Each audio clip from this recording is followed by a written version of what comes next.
15 million cars rolled off one assembly line with no fuel pump. The fuel sat in a tank under the driver's seat, and gravity pulled it down into the carburetor. That was the entire fuel delivery system for the Ford Model T, and it worked every day for 18 years of production. At least that's what Ford's marketing suggested. What Ford didn't advertise was the problem. On a steep uphill grade, gravity stopped cooperating. The fuel in that under-seat tank shifted backward, away from the carburetor feed, and the engine starved. Model T owners across the country figured out the same workaround independently. They drove the thing backwards up the hill. The tank sat higher than the carburetor in reverse, and the fuel flowed again. Ford's own operator's manual acknowledged the limitation without ever calling it a flaw, and it stayed that way until the Model A arrived in 1927 with a vacuum-operated fuel feed system. No pump, no pressure, no mechanical parts to fail, and if the road tilted too far, you turned around and drove up in reverse gear. Ford sold 15 million of them that way. And honestly, the gravity system's reliability record was extraordinary. With no moving parts in the fuel delivery path, there was nothing to fail, nothing to maintain, and nothing for a dealer to charge you for. The pump that replaced it in later cars introduced a new maintenance item and a new failure point. Ford deleted the fuel pump because adding one would have made the car worse for 99% of driving conditions, and that math held for nearly 2 decades. How does an entire industry build cars for 30 years without one of the most basic cooling components on a modern engine? Number 2.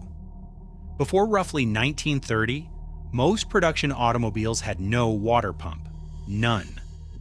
The cooling system relied on something called thermosiphon circulation, and the principle is about as simple as engineering gets. Hot water rises, cold water sinks. The engine's water jacket heated the coolant, which naturally rose into the top of the radiator by convection. As it cooled, it got denser and flowed back down into the engine block by gravity. No pump, no belt, no bearing to wear out, and no mechanic needed to replace any of it. The system ran itself. Ford's Model T workshop manual from 1919 describes the system in full technical detail, and the language reads like an engineer who is very proud of eliminating a part.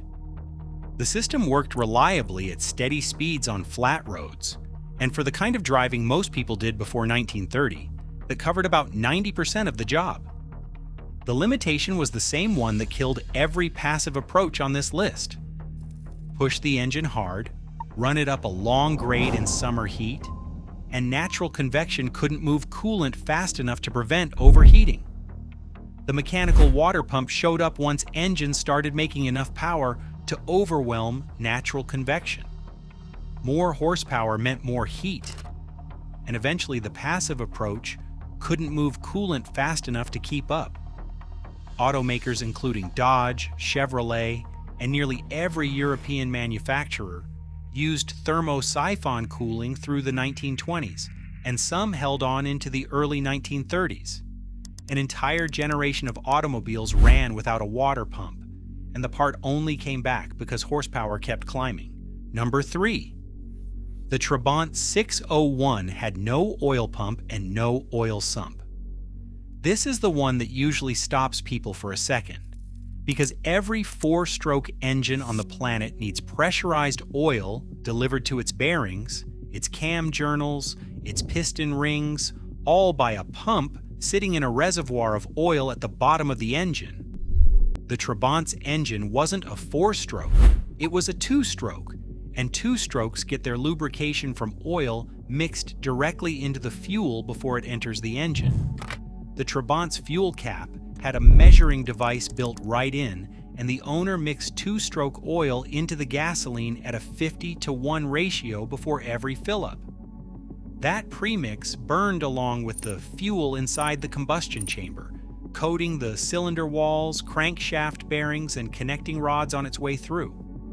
VW Sachsenring built 3,096,099 Trabants between 1957 and 1991 at their factory in Zwickau, East Germany. 3 million cars with no oil pump, no oil filter, no drain plug, and no dipstick. The lubrication system had exactly 0 moving parts. The maintenance schedule for the oiling system was remember to mix the fuel. For what the car was designed to do, which was cheap transportation in a planned economy, the system worked exactly as intended for 34 years of continuous production. The problem the Trabant created was something the engineers in Zwickau were never asked to solve. Burning oil in the combustion chamber means unburned hydrocarbons pouring out of the exhaust pipe. After the Berlin Wall fell in 1989, and Trabant started crossing into Western Europe by the thousands, emissions testing stations recorded pollution levels per vehicle that were roughly 9 times higher than a contemporary Western European car. The two-stroke premix approach had kept 3 million cars running for 34 years with 0 lubrication failures, and it left a trail of exhaust that registered as one of the worst pollution profiles of any production vehicle ever measured. That's not a typo. 9 times the emissions. This is where the story takes a turn nobody expected. Number 4. The Citroen DS had no coil springs, no leaf springs, and no conventional shock absorbers anywhere in the car. Citroen replaced every single one of those components with a hydropneumatic system that used pressurized hydraulic fluid and nitrogen gas spheres. Each wheel got its own sphere, a sealed metal unit about the size of a grapefruit containing nitrogen gas separated from hydraulic fluid by a rubber diaphragm. The gas compressed and expanded to absorb road imperfections. The fluid provided damping force. One integrated system performed every job that springs, shocks, and anti-roll bars do in a conventional vehicle, and it did all of that while letting the driver raise or lower the car's ride height from inside the cabin using a lever on the dashboard. Citroen revealed the DS at the 1955 Paris Motor Show and took 12,000 orders on the first day. I mean, think about that for a second. 12,000 orders before the first customer had even sat in one. Between 1955 and 1975, they built 1,455,746 of them. The ride quality was so far ahead of anything else on the road that automotive journalists at the launch described the sensation of driving it as floating. 20 years of production, nearly 1.5 million sold, and not a single metal spring in the suspension. Citroen still uses Hydropneumatic technology in some of its current models, and the system's engineering descendants show up in the air suspension offered by Mercedes, BMW, and Land Rover. A 1955 French sedan solved a problem so well that the rest of the industry spent 70 years trying to replicate it. Number 5. The Volkswagen Beetle had no radiator, no coolant, no water pump, no thermostat, no hoses. The entire liquid cooling system that every water-cooled engine depends on simply did not exist in the Beetle. Ferdinand Porsche designed the Flat 4 with cooling fins cast directly into the cylinder heads and barrels, and a belt-driven fan pushed ambient air across those fins. That was the complete cooling system. Air in, heat out, nothing to leak. Volkswagen built 21,529,464 Beetles between 1938 and 2003, making it the most produced single-design automobile in history. The air-cooled Flat 4 ran in deserts, in Arctic conditions, and across every continent on Earth. It powered the Beetle, the bus, the Karmann Ghia, and the Thing. Porsche took the same air-cooled flat engine architecture and used it to win Le Mans outright with the 917 in 1970 and 1971. And no, that is not a typo. The most dominant endurance racing car of the early 1970s shared its fundamental cooling philosophy with a car that cost less than most kitchen renovations. If that seems unlikely, look up the 917's engine. A flat 12, air-cooled, with cooling fins on the cylinder barrels just like the Beetle, except there were 12 of them making over 600 horsepower. The same approach that kept a grocery getter cool in traffic also kept a prototype racer alive at 240 miles per hour on the Mulsanne Straight, and both engines shared the same fundamental bet that moving air over metal fins would remove enough heat. One cost a few $100s, the other cost a racing team's annual budget, and they both worked. If you're finding this useful, subscribe. We cover automotive engineering and history every week. By the mid-1990s, the air-cooled era was ending, and the reason was emissions compliance. Catalytic converters need a consistent operating temperature window to function properly, and air-cooled engines run at temperatures that vary with ambient conditions, airspeed, and load. Porsche switched the 911 to water cooling with the 996 generation in 1998 because the engine needed predictable thermal management to meet Euro 2 emission standards, and air cooling couldn't guarantee it. Volkswagen's Mexican production line kept the air-cooled Beetle engine running all the way to 2003, but by then it was a regulatory anomaly surviving on grandfather clauses, not an engineering decision anyone would make fresh. Number 6. The Mazda RX-7 had no camshafts, no intake valves, no exhaust valves, no valve springs, no push rods, no rocker arms, no timing chain, no timing belt. Every single component in a conventional valve train was absent from the engine bay, and the twin-turbo version made 255 horsepower from just 1.3 liters of displacement. For context, getting 255 horsepower out of 1.3 liters with piston technology in the early 1990s would have required engineering that simply didn't exist yet. The Wankel Rotary replaces the entire valve system with ports, openings cut directly into the rotor housing walls. As the triangular rotor sweeps past these ports, it uncovers and covers them mechanically by its own rotation, handling the intake and exhaust functions without any separate valve mechanism at all, no cams to time, no valves to float at high RPM, no timing components to stretch, wear, or break. Felix Wankel patented the design in 1929, and NSU built the first functional prototype in 1957. Mazda licensed the technology and committed to it harder than any other manufacturer in history. Between 1967 and 2012, Mazda produced 1,978,759 vehicles powered by Wankel rotary engines.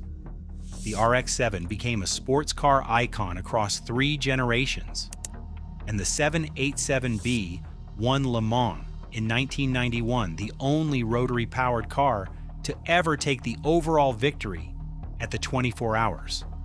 The FIA changed the equivalency rules the following season to effectively ban rotary engines from the prototype class, so the Rotary went to Le Mans, won outright, and was told not to come back.